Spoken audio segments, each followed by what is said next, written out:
The following is a production of DallasCowboys.com and the Dallas Cowboys Football Club. How about them Cowboys? Get go, Cowboys! This is Mick Shots. Streaming live on DallasCowboys.com and the official Dallas Cowboys app. Welcome to another edition of Mick Shots here at beautiful Oxnard, California, the River Ridge Sports Complex on this Tuesday, August 6th. Mickey Spagnola here with you, Savannah, and we have a lineup change. No Bill Jones. Nate Newton joins us. Yes. Nate coming out of the bullpen to help us out here. Yeah, man, and every team, every baseball team, at the beginning of the year, they worry about pitching and they worry about the center fielder. But during the season, in the middle of the hot time, everybody worry about the bullpen. There we go. And we have enough guys to take us through. I'm that guy. And we got a reliable reliever here that's always available to us here on Mick Shots. As a matter of fact, Nate and I go way back. Yes. Back to the Star in the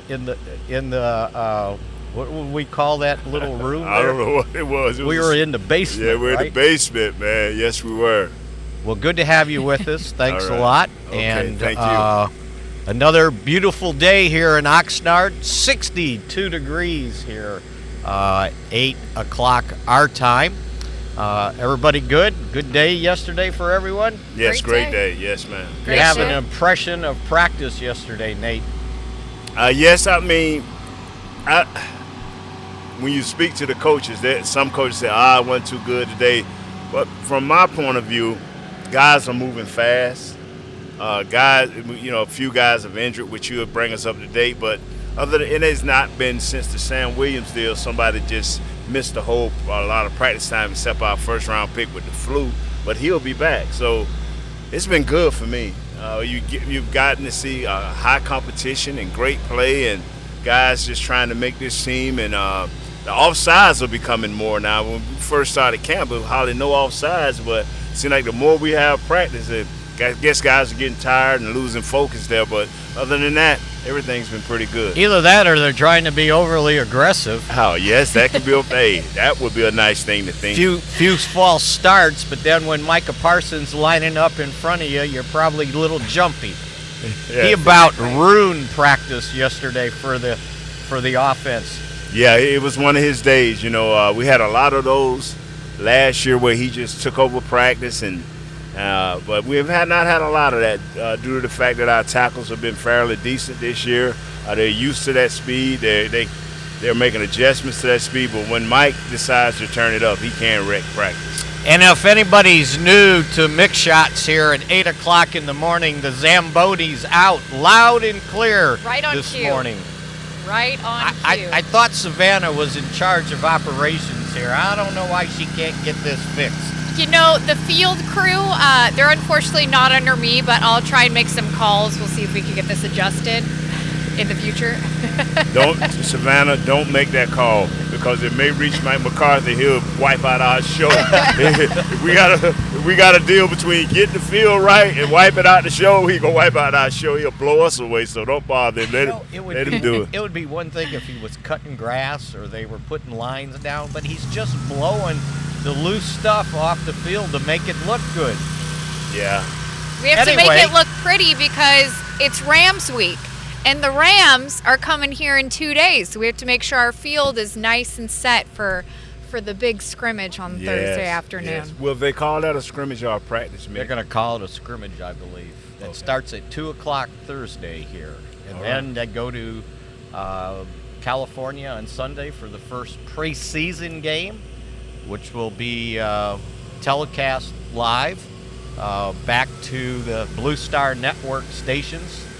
So we got a lot to look forward to. Any observations yesterday, Savannah, from practice? Anything that jumped out to you? I like seeing as we've progressed with these guys being in pads, just the amount of effort that they've been putting in now that they're getting kind of used to these practices. But I like seeing some of these younger guys get a little bit more adjusted and comfortable as camp goes on. So one of the guys that kind of stuck out to me was Marist Liafu.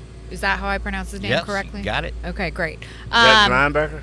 Yes. Yes, number 35. Yes. He had a really good interview the other day, and he was just saying, like, as a rookie, how quickly you need to pick things up, and that as you put on those pads and you're out there and you're starting to learn the playbook a little bit more, he's feeling more comfortable in that zone. And so I like hearing the rookies getting a little bit more comfortable with this playbook. He is, excuse me, I'm sorry. He is, from the day one to now, I saw him breaking on some balls, especially short passes coming out of the backfield. He is right on. He is right up on it.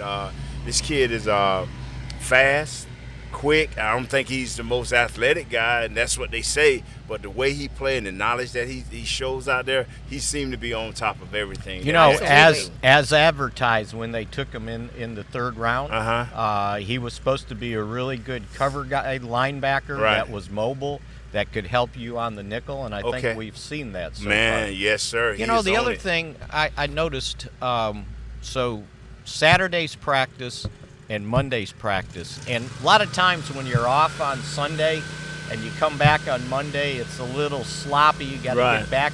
But I thought those two padded practices were two of the best they've had so far.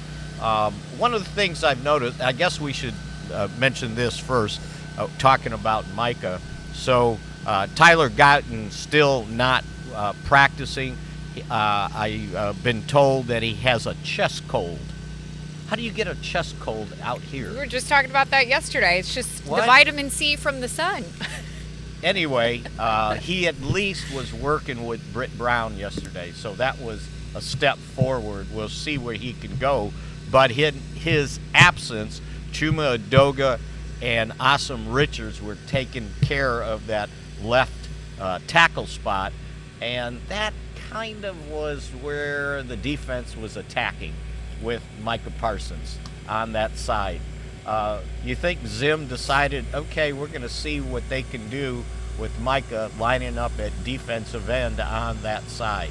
Well, and I think for some reason I was, as Micah was doing the individual, he kept going back and forth with the strength coach, the head strength coach, about whether he could continue practice. And he asked Coach Jeff, the defensive line coach, once they went over to team, like, periods, inside run, he like, can I do this? And Coach Jeff, like, yeah, he should be able to do it. And so Micah had a little chip on his shoulder because they was trying to hold him out of practice. Right. A lot of, and so a lot of time when you rub a great athlete like that the wrong way, he just turned it up all day. I mean, he just continued to show everybody, I'm all right. I'm all right. So it's good to see that, because when your stars practice, what can the role player say? A role player has to get out there and do his job, because if you see the stars giving it up, it makes you want to be a part of it. So I noticed that when they went 7-on-7, and then at the other end they were practicing basically running plays. Yes, sir. I don't know if it was goal line, but they didn't have him in there. So when he wasn't in there, he was running sprints across the field. Did you notice that? Nah, man.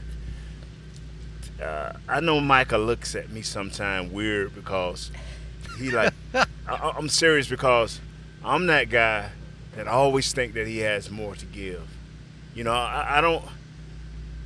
I believe in complete stars, and I think Mike has another level. So, I know people like, man, that Nate Newton be on you, but I be on him because if he becomes the best he can be, then our defense will be unstoppable.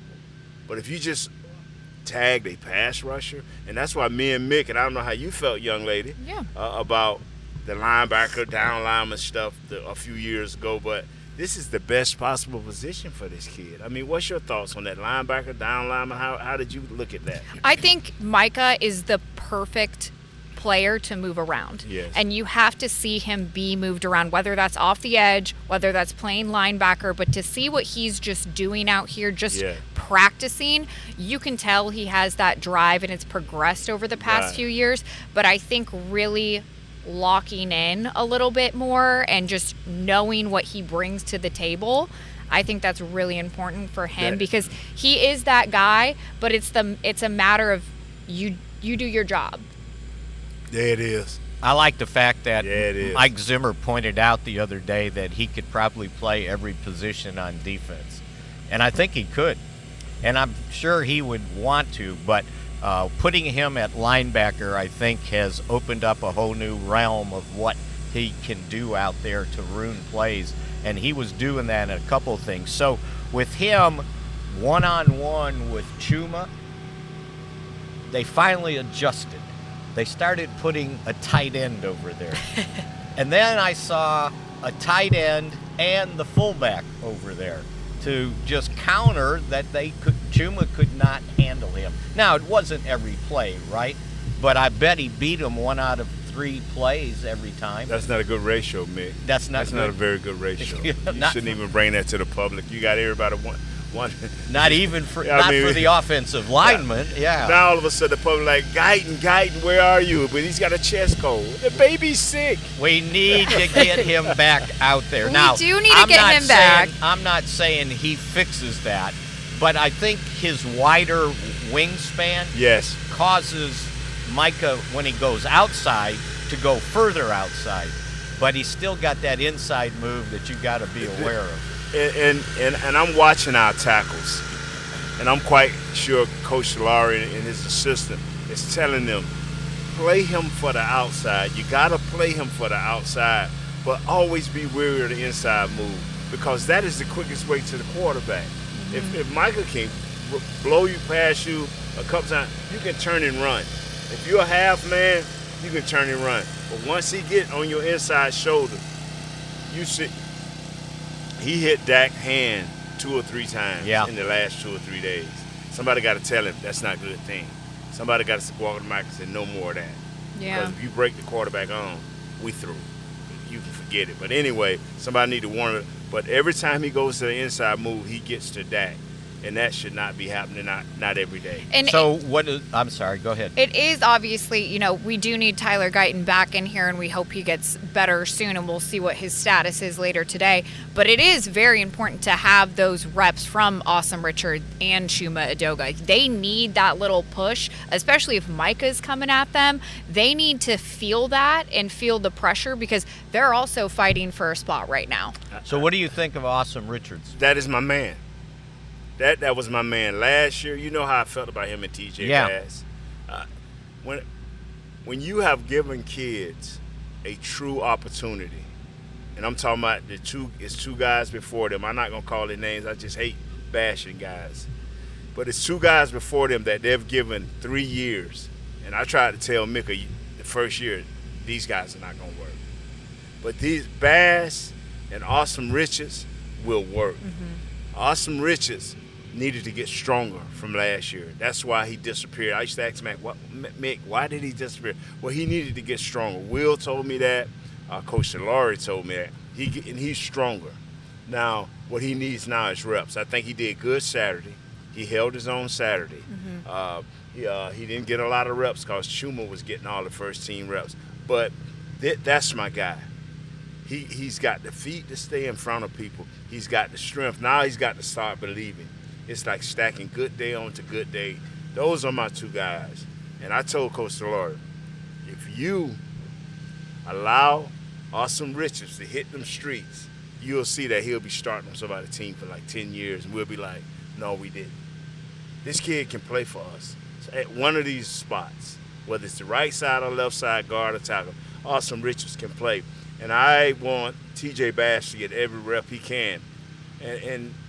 And that's just the bottom line, because these guys need it. They can play. So since we're on the offensive line, I wanted to get your guys' thoughts on Brock Hoffman. And I thought, and I wrote a column on him yesterday, and I think where would we go to read this, Mick? On DallasCowboys.com. Okay. You should be reading that website every night to see what's new there. I think there was this assumption, because they used that 3rd-round pick on Cooper Beebe, that Beebe was going to be the starting center. And everybody kind of dismissed Brock Hoffman. Yes, we did. Who was a reliable backup last year. Started only 2 games, one at guard, one at center, but he played well. And I remember before training camp started, Mike McCarthy pointed out that the center position was competition. And he said, and by the way, Brock Hoffman's not going to just roll over and allow BB to be the starter. Correct. He said this guy's really competitive, and he'll bring his lunch pail to work. And we're, 2 weeks into training camp, Brock Hoffman's still your starting center. What, in 5 padded practices? Whatever we're at now. Yes. Yeah, what were your thoughts on him and what he's done so far? I just want to hear what the young lady got to say first. She's rolling this one. I'm liking that. Go ahead on, young lady. Work your jelly. Brock Hoffman, I listened to his interview the other day. He said verbatim, I've always had a chip on my shoulder, and he feels that this year he's had a better mentality going into training camp and that he has a little bit more fight in him and his mental speed. He said that in terms of his growth, he feels like he's grown a lot learning the playbook. But I think Brock Hoffman is your starter this year as far as the center position goes. Cooper Beebe, I don't think that he is up to speed enough as Brock Hoffman is. Brock Hoffman has that experience in that position. And I've even just seen around this complex him spending time with Dak, and that's important right there, just being the center. And I just like the way his attitude is. I think Cooper Beebe has some time to where he can step up to that. Brock Hoffman has the attitude we need for this position. Confidence. He's playing with confidence. I thought about it more and more as we got closer to the training camp, and I'm like, the Brock Hoffman we've seen is very competitive. He's a chatty guy. He reminds me of Kevin Gogan. A lot of times Kevin Gogan would always be able to match the foot speed of the defensive guy, but he would get that extra shove. He would do something to irritate that guy, or say something to get the guy focused in on him.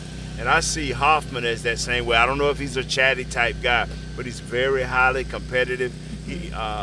And I'm telling you something.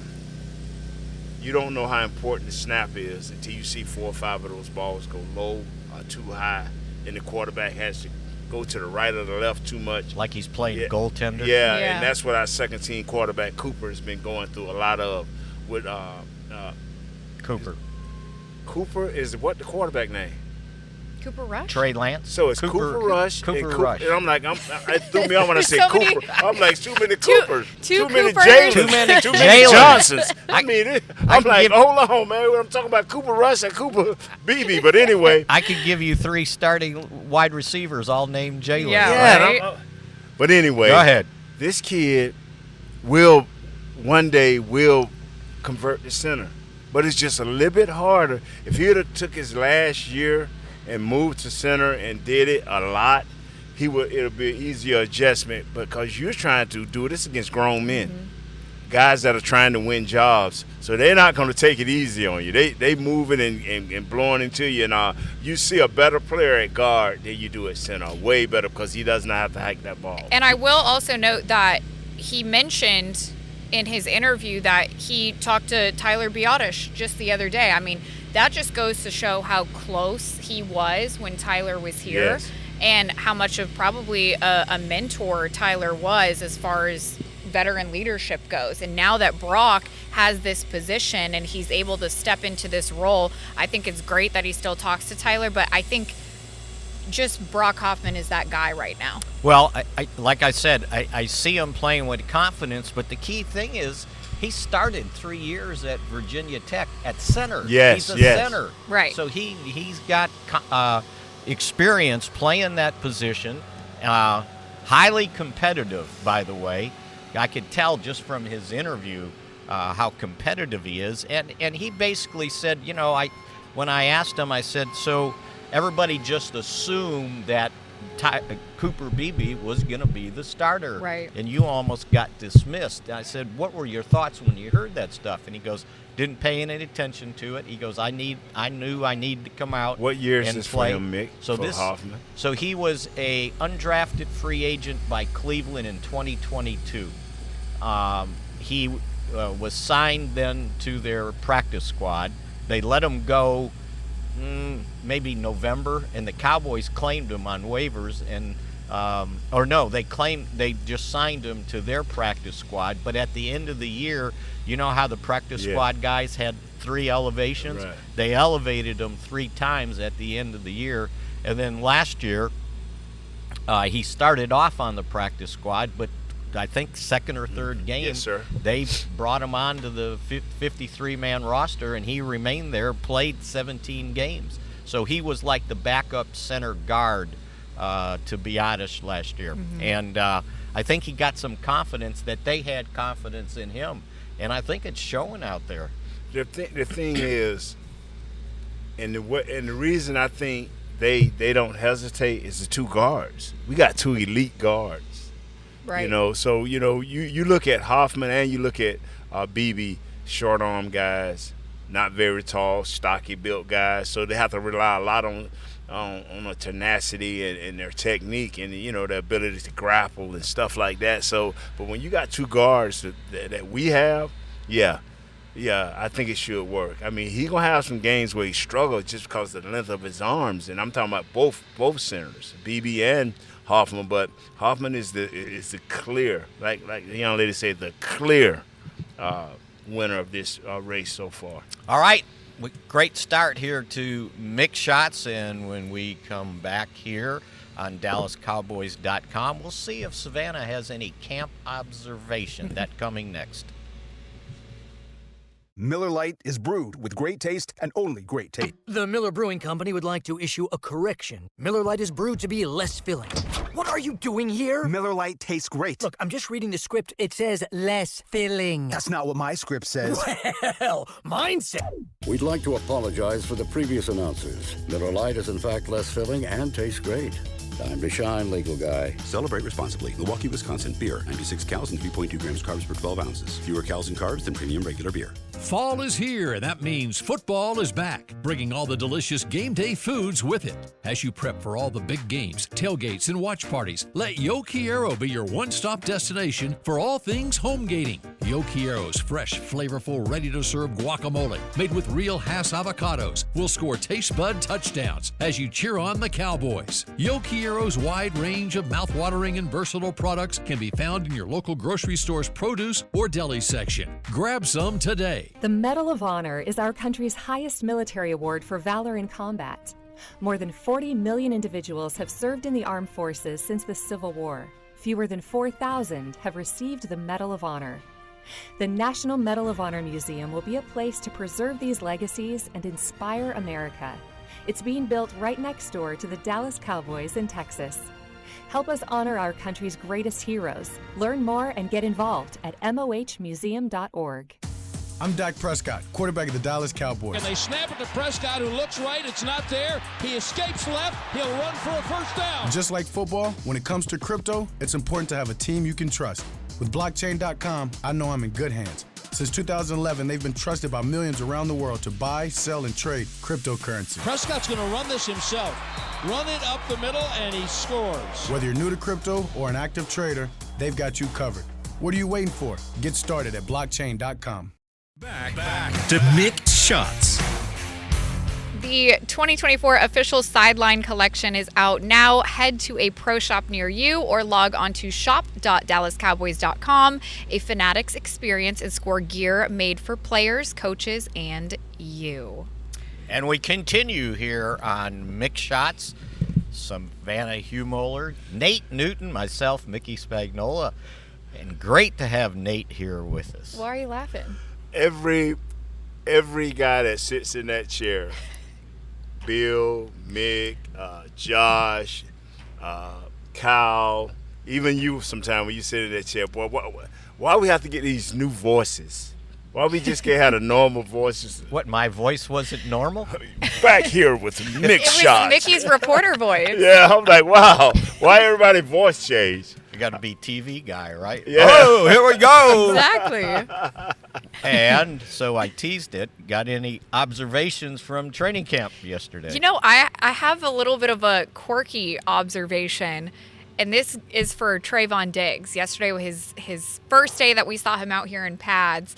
But I will note that every time I have seen Trayvon come onto the field, it's usually a little later after practice just gets rolling, and he'll kind of leave a little bit early, trickle out.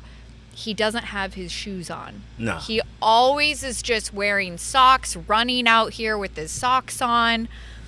I don't know what it is, Does he but hate I just shoes? don't think he likes wearing shoes or cleats. That's my observation of the day. Well, it's a good one because I did notice after practice, he walked all the way to the tower. I don't know where he was going or what he's going to do, but he's carrying his shoes. He was in his stocking feet.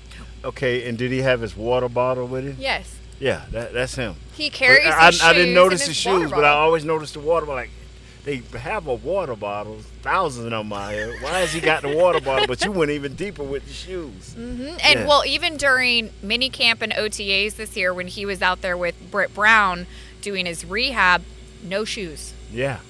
I don't think he likes the shoes. It's part of his rehab.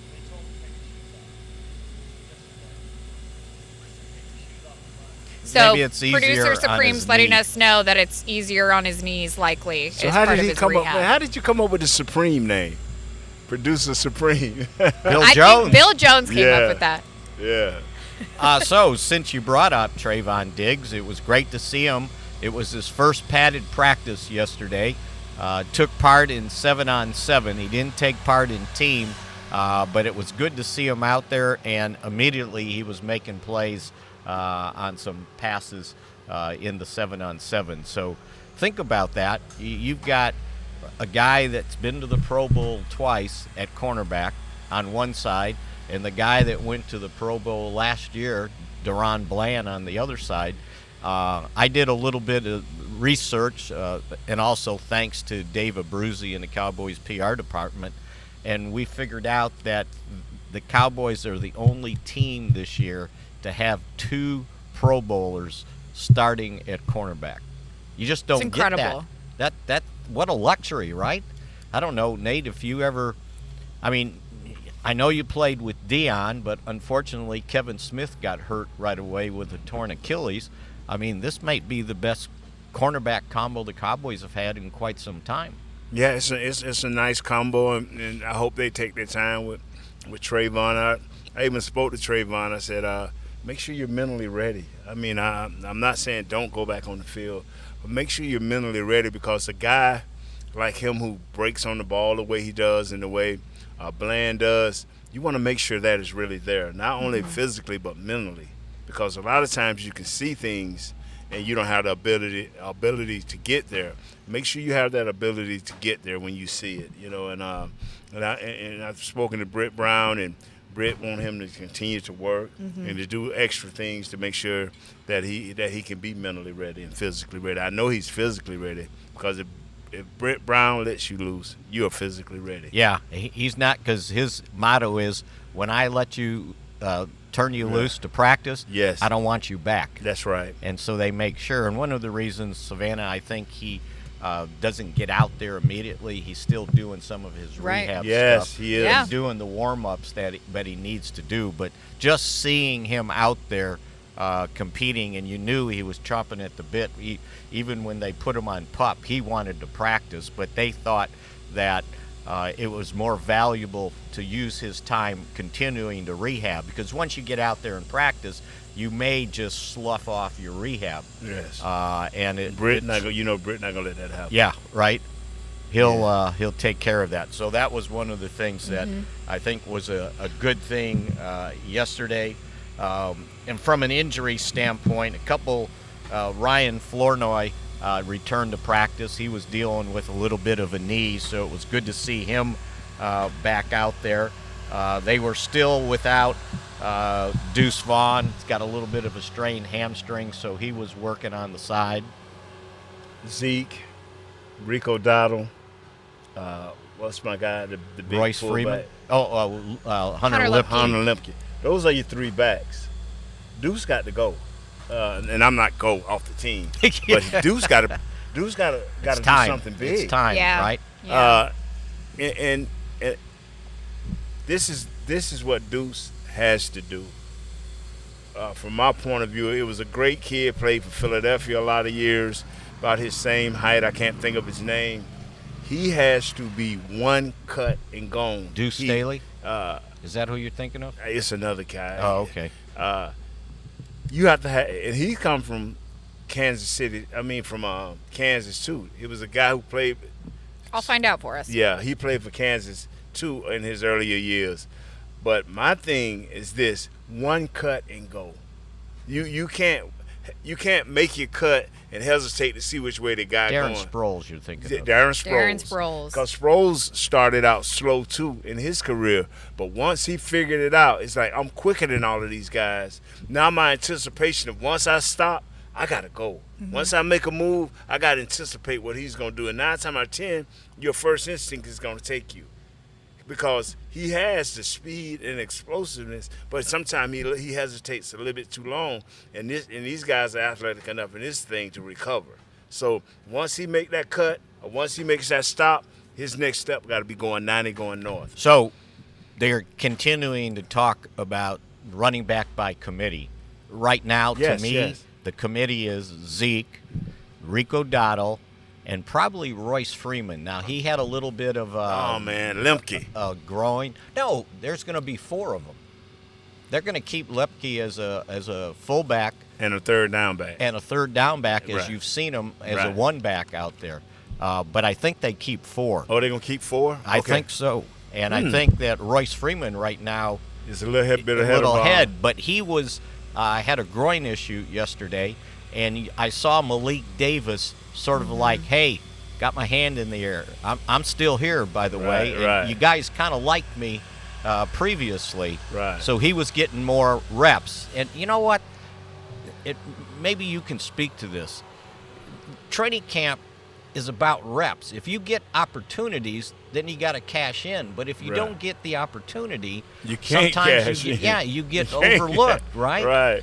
Also, just a note on Royce Freeman. The other day during Coach McCarthy's presser, he noted how well Royce Freeman has been doing this training camp and how just happy they are to have him on this roster. And he said specifically he does everything well. He has a chance to be one of our primary players on special teams. Right. So I think that's really important to note how they potentially want to use Royce Freeman. But I do completely agree with you, Nate. Hunter Lepke, absolutely love what he's been doing. Yes. He has such a neutral mindset. He's so focused on the game right now, and I think he has a lot to bring to the table. I agree. The thing that I'm looking for, and Zeke gives that's durability. The best ability is availability, and that is Zeke. Now, and I was telling Zeke the other day, man, rub some of that toughness off on the Rico Dowdle. Rico would get out of this league as a well-known player, but why is he out? Well, he stayed injured. You know, after 3 or 4 years of 5 and 6 games missing, coaches are kind of like they do in Malik, you know, they kind of forget about you. And you don't want that. So some of that stuff you have to work through. Some of those injuries you have to work through and make sure. I think he tried to do a lot of it last year, work through the injuries, but they're not careful. It'll be Zeke and Hunter Lemke. Well, I'll tell you what. I thought that, you know, when they first signed Royce Freeman, I was like, well, it's a camp body kind of insurance. Well, he showed he could be maybe more than that. But I think the bottom line right now is this, if you want to call it committee, I think the running backs have looked between Zeke and Rico Dowdle and Lepke. I think these guys have played well so far. They've looked great. I can't wait till the scrimmage and then the game. Now, I don't know how much they're going to put Zeke into a preseason game. Nah, it ain't happening. At SoFi on Sunday. But I bet he gets some work against the Rams, right, out here on Thursday. Yes. And he's looked good. He looked spry. He had a one cut yesterday that he just left everybody behind. So what I'm saying is don't sell Zeke short. You know what? Do what you want. Zeke got a lot left. When, you know, I screamed to the top of my lungs, and Supreme over there tell you, I was like, lock him in a room and let all the free agency pass, and then just offer him $3 million. Yeah. Because that's what I already had the right number. You did say this all. Yes, you did. And I told Zeke the other day, man, you should have never left. And he just kind of looked at me, smiled at me. Should have done it last year. Yeah, I know you wanted to test the market. But and I told myself, Zeke, if you would have been here, maybe we would have still had Tony Pollard, because he would have been more healthier. We wouldn't have had to use him as much because we would have had you, and you can still tote the rock. last year between you and him. I just felt last year we kind of dropped the ball on that, but we still were successful, 12 wins, but man, Zeke has always been quick story. I was talking about the big kid that went to the big running back out of Bama at the time. I can't think of his name. And that's who I was on to. And Mick was telling me, man, you like this guy in college? What'd you say? Yeah, Big Henry. And that in the cornerback that went to the Rams, and now he's in Miami. And so those are my two guys in that draft. But Mick was all about this kid. I saw him over there at the stadium, and I loved him, and I talked about how he was going to run over everybody. And then one day Mick said, well, you're talking about him, and then a caller came in and said, you're really talking about this kid, you really like this kid, but you're going with this other kid. What's your issue here? From that day on, I've been a Zeke fan.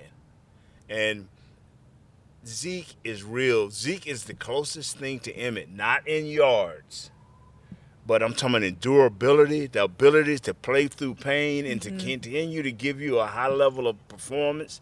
Zeke is nothing special. He is not going to break 60, 70 yards unless it's perfect.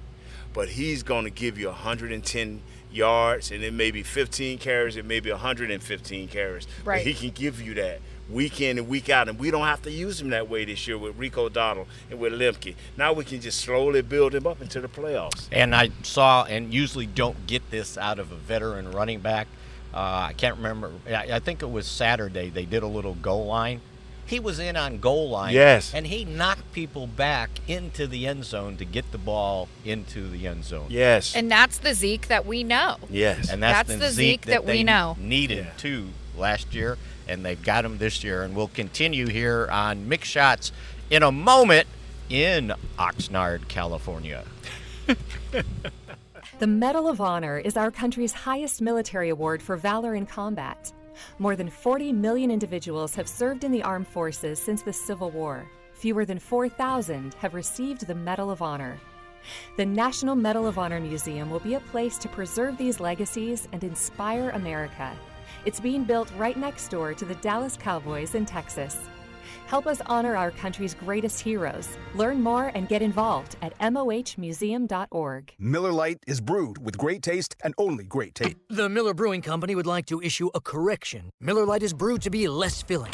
What are you doing here? Miller Lite tastes great. Look, I'm just reading the script. It says less filling. That's not what my script says. Well, mine says... We'd like to apologize for the previous announcers. Miller Lite is in fact less filling and tastes great. Time to shine, legal guy. Celebrate responsibly. Milwaukee, Wisconsin. Beer, 96 calories and 3.2 grams carbs per 12 ounces. Fewer calories and carbs than premium regular beer. Fall is here, and that means football is back, bringing all the delicious game day foods with it. As you prep for all the big games, tailgates, and watch parties, let Yo Quiero be your one-stop destination for all things home gating. Yo Quiero's fresh, flavorful, ready-to-serve guacamole made with real Hass avocados will score taste bud touchdowns as you cheer on the Cowboys. Yo Quiero's wide range of mouthwatering and versatile products can be found in your local grocery store's produce or deli section. Grab some today. I'm Dak Prescott, quarterback of the Dallas Cowboys. And they snap it to Prescott, who looks right. It's not there. He escapes left. He'll run for a first down. Just like football, when it comes to crypto, it's important to have a team you can trust. With blockchain.com, I know I'm in good hands. Since 2011, they've been trusted by millions around the world to buy, sell, and trade cryptocurrency. Prescott's going to run this himself. Run it up the middle, and he scores. Whether you're new to crypto or an active trader, they've got you covered. What are you waiting for? Get started at blockchain.com. Back to Mick Shots.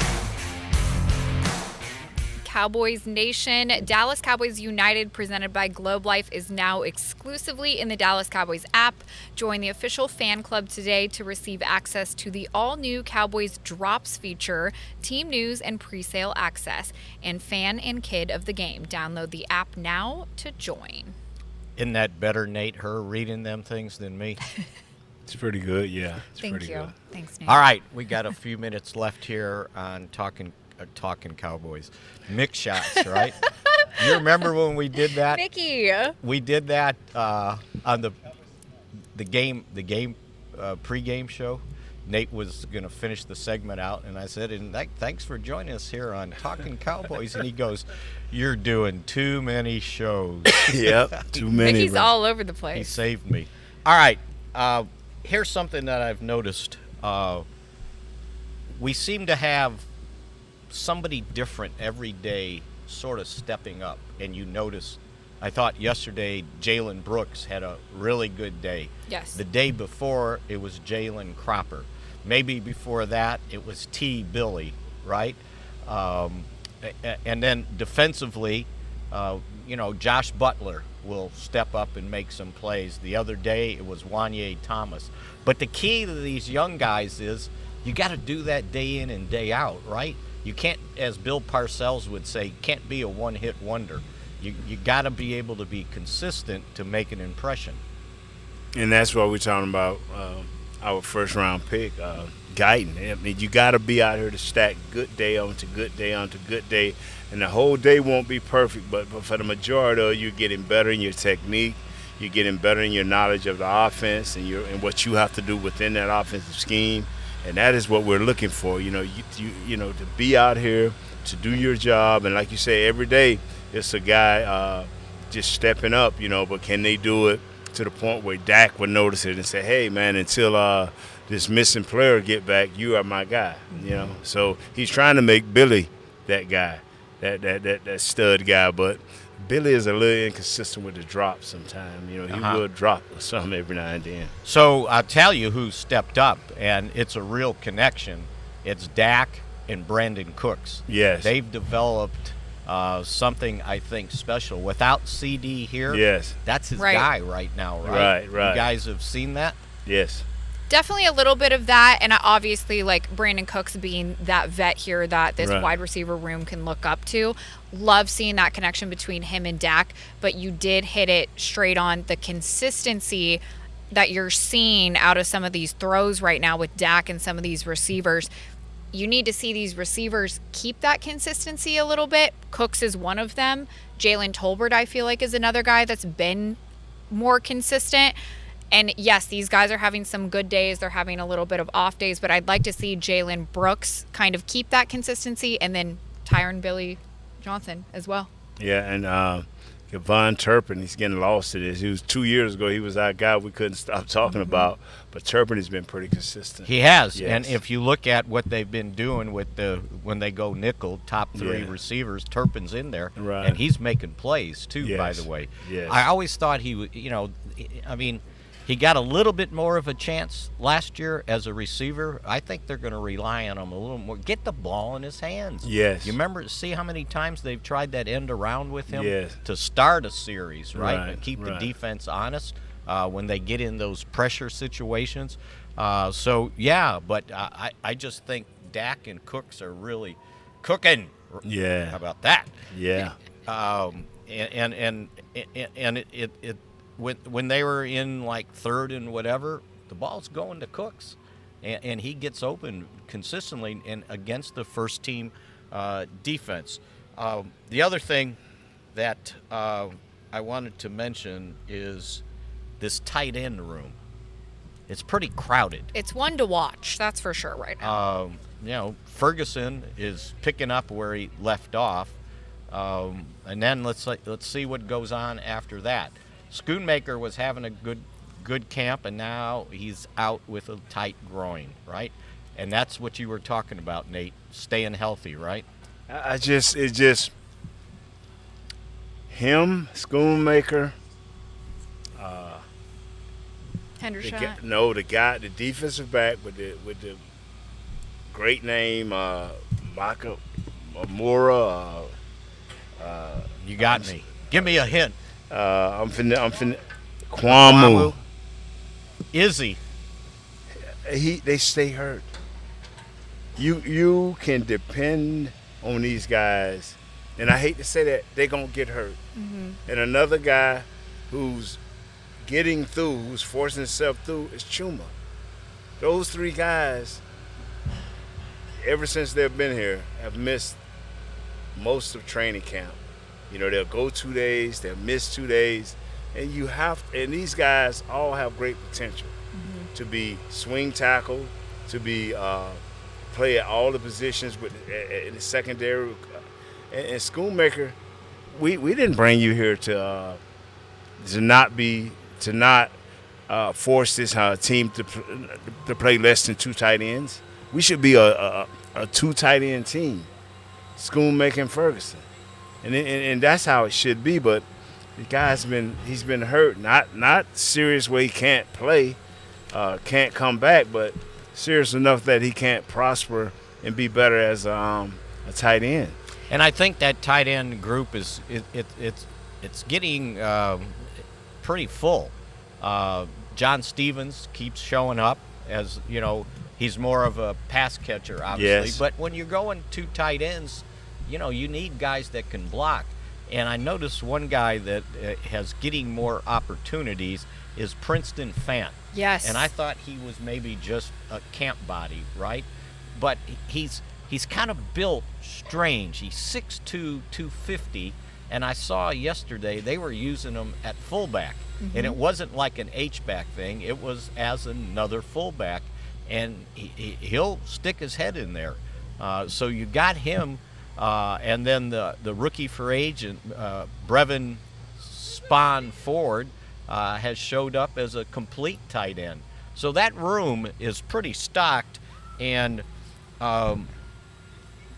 you almost forget about Peyton Hendershot, that he's been here. What is his 3rd, 4th year now? This is another guy that has to be consistent throughout all of training camp, and both as a receiver and a blocker. Yes, right? He's kind of up and down guy, especially with his moodiness. And I tell people, not in this game, because you can pick the wrong day to be moody, and you can be out of here. Mm-hmm. Because this Fant guy can turn it on for a couple of days and you not have it going on in your mind mentally, and you can be out of here, or you can be placed on the practice squad, or you can be on these other squads that the league is developing. Like every time I turn around, they got a new name for a new set of guys, so you can be one of those guys. And we'll see exactly what the status is on Luke Schoonmaker later today and how maybe long this injury is going to last for him. But in regards to Peyton Hendershot, yesterday he had a drop pass that did not look great. And just as you said, it doesn't matter what day it is. Yeah. You're here out at camp to make an impression, so he does need to have that step up, because guys like Princeton Fant have looked really good this camp so far, and they're using him in different areas. John Stevens coming back. You never know what he's about to bring to the table. So this room, as kind of large as it is, and we've talked about them probably bringing on 4 guys out of this, I feel like it's narrowing down slightly as we keep going into camp. So it's one room to really watch out for right now. I think it's going to be a tough cut for them to see which tight ends they keep, because I don't know that you can cut some of these guys and get them onto the practice squad that, they could be playing for somebody else. I think they're that talented there. So it's a good group to keep your eye on. But again, that's why these preseason games are so important. These guys have to step up in these everybody goes, preseason games don't matter. These preseason games matter. They matter for these tight ends. They matter for the running backs. They matter for Trey Lance. There's a lot of guys that got a lot on the line in these preseason I have a games. question. 11 and 11, that's 22, right? Yeah. Then you take about 6 more guys, that's 30. 31 and back, it means a lot to 31 and back. Believe me, I was one of them 31s and back. Did you treat it that way? Oh yeah, you had to play. You had to play. You can sit up and the advantage you have as a player going into preseason, you ain't got to worry about no tricky stuff.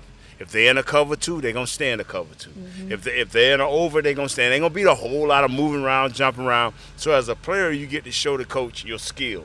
You ain't got to be stopping and thinking and hesitate. What they line up in, they basically stay in, and so the play fits, and you go.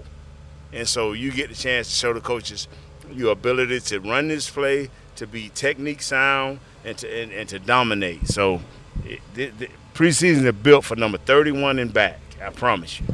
I think that this scrimmage coming up here on Thursday, which we'll preview on Thursday. When we come back on, is it Mick Shots? Is yes. that right? I think that is a very important day for this Yes, it team is. as well, based on the fact this is the first time that these guys are being able to hit somebody other than their own teammates out here. So they're going to really bring that energy, and that's a big preview as to, what they're going to do as far as lining guys up and looking at what that looks like. But I think preseason, yes, Sunday's on the horizon here, but I think Thursday is one of the most important days of this training camp process. The Rams have always been a physical team when they come to Dallas to scrimmage, or we go to them. To the point where we haven't been able to complete them. So it's been physical and it's been right. So here we go. I mean, I'm with you, Ms. Savannah. This is the first test, and you don't have to be, I'm sorry. Just do what you got to do. And we appreciate you stepping in. You going to join us on Thursday? Oh, yeah. I'll be back, man. From I'll the be bullpen. back. All right. And we will preview that scrimmage that'll start here at 2 p.m. I believe that's the start time. And we've had a great morning here on Mixed Shots. We'll be back on Thursday. Thanks to Nate, Savannah, Chris, and we will see you again on Thursday on DallasCowboys.com. This has been a production of DallasCowboys.com and the Dallas Cowboys Football Club. How about this?